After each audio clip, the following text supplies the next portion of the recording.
Um, Obviously, we had no fight, no resolve.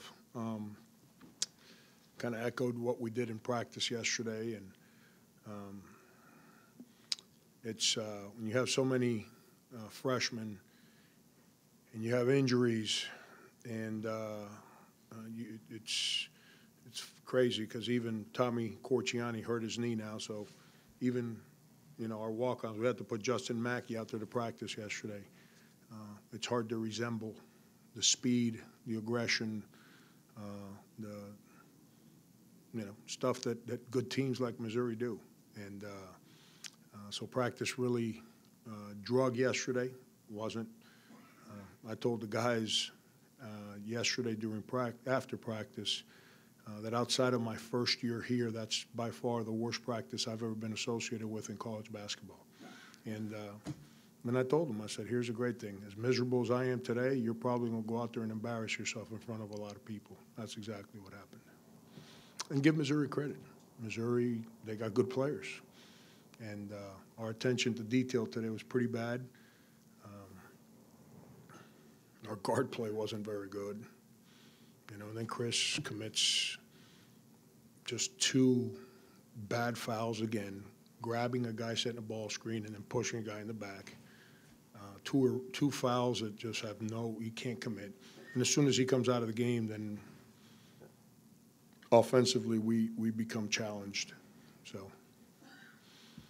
Frank, did you expect them to pressure the ball as much as they did, especially with Geist going over Harris? Yeah, it's a Quanzo team. That's what Quanzo teams do. They get after you. They guard you. They hound the ball. We couldn't get open, so we couldn't pass it. Our point guards wouldn't. They didn't even want to cross the half-court line. But we tried to run some high ball screens to kind of release the pressure.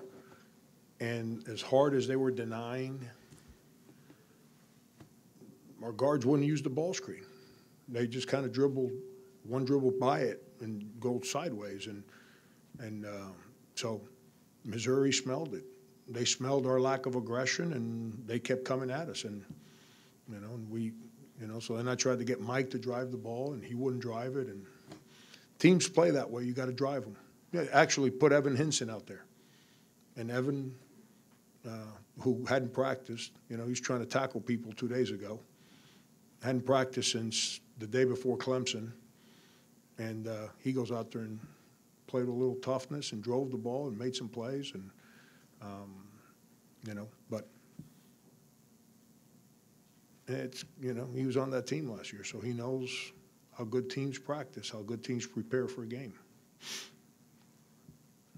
You were able to get Tillman and Porter into foul trouble, yet they still were able to find work inside. How, I guess, frustrating is that when you know you can get those guys in foul trouble and yet still not have the success that you had, other than obviously Silva getting himself those points? Yeah, I mean, I've got to continue to figure out ways to engage Mike offensively. He's got to be more aggressive offensively. I got to continue to figure out different ways to get him more involved in what we're trying to do from a scoring standpoint. To get to the foul line, Mike doesn't shoot free throws. I think he shot 2 today.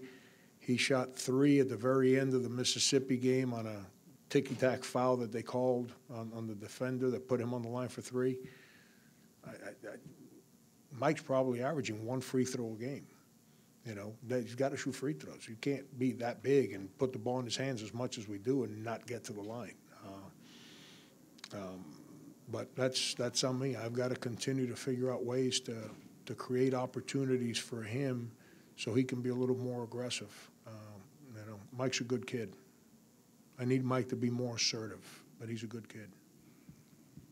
Franco, Wes obviously has now had 2 games now kind of being your point guard with Hassani out.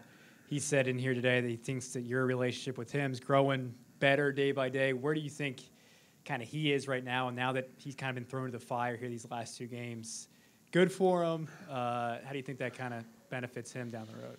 Yeah, I mean, I like Wes. Wes wants to do well. Wes is not we got. I don't say we got problems. That's not the right. We got stuff that we got to deal with that just immaturity, just nonsense that comes with being 17, 18 years of age. Wes is not a problem. I need Wes to be more, just like Mike, more assertive, more aggressive. The problem is that all this is new to Wes. Playing the caliber of players that we play against is different than what he's played against while he's been in college. So like, how does a guy like that get ready? Well, gets ready because he's playing against Dwayne Notice in practice. And he realizes, holy cow, that's how hard these guys play. So he's trained to that. Well, what's happened is ever since Hassani went down, and as frustrated as I get with some of Hassani's decision-making offensively, he's learned how to defend that ball. Well, with Hassani going down, now I've got David Beatty playing the point. David might have had the worst basketball practice any human being that I've ever coached has ever had yesterday. So now, who's guarding Wes in practice? So all of a sudden, Wes comes out. Kwanzo's got 3 point guards. I'm sure his practices, those 3 guys are hounding each other, kind of like what we did early in the season. That's why we were better defensively early in the year. And we were getting better, and we've obviously slipped here today, and that comes from lack of aggression defensively in practice. Frank, you kind of touched on David, but with injuries kind of stockpiling at the guard position, how important is it for him to kind of learn on the fly and grow up a little bit quicker to contribute to meaningful minutes for you? Can't learn if you don't compete. So he don't learn how to compete, you're not going to learn. And that's the biggest. Fans think that because he's playing 30 minutes a game, he's going to grow. If you don't compete, you don't grow. You got to compete. And competing is not just when the lights come on. Competing is every day. Competing is coming into practice with an edge to get better, to make your teammates better. And as a young kid, I like David. I don't have a problem with David. But what I told you a second ago, it might have been the worst basketball practice any human being's ever had. And here's I guess I could have, when I coached JV basketball, I'd throw guys out and practice 3 against 3. And just that's what I did. They're also 13 years old. You know what I mean? I throw guys out of practice, and Chris Silva's going to look at me and like, come on, man, really? I bust my rear end for you every single day. Help me get ready to play this game tomorrow.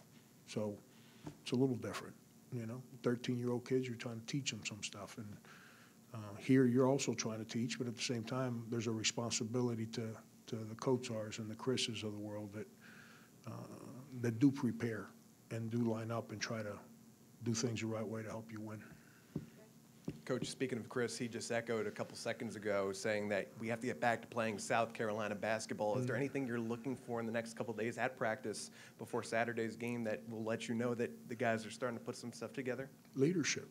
I know you guys deal with some coaches that hide stuff and try to mumble jumble, and I ain't talking about coaches at this school. I'm just talking.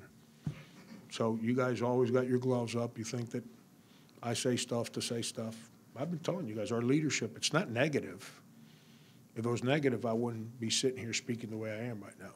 We just got no leadership. It's void. And, that's like, for example, I'll give you an example. I just told the team this in the locker room. Like yesterday, if David would have been on last year's team, Senderis Thornton would have said, don't put him on my team, and I got him.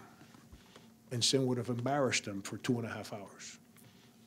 Dwayne would have said, Sin, take one off. I got him. And it would have been one after the other.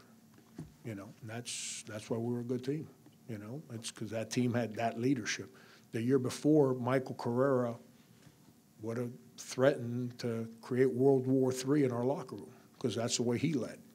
And it's we don't have any of that right now. We got some nice guys, but and until that doesn't change, we're going to have moments, I'm not going to overreact to today's game because we've played well, but we're going to have moments like today because our preparation was so bad yesterday. Frank, how are Hassani and Corey progressing from their injuries? Yeah, Hassani was going to try and give it a go today, but he just didn't move well enough at shoot-around today. So we made the decision at whatever time that was, 4 o'clock, I don't know, it's these late games or something else, at 4 o'clock, we made the decision that why try? He hadn't practiced, you know, it's, Corey,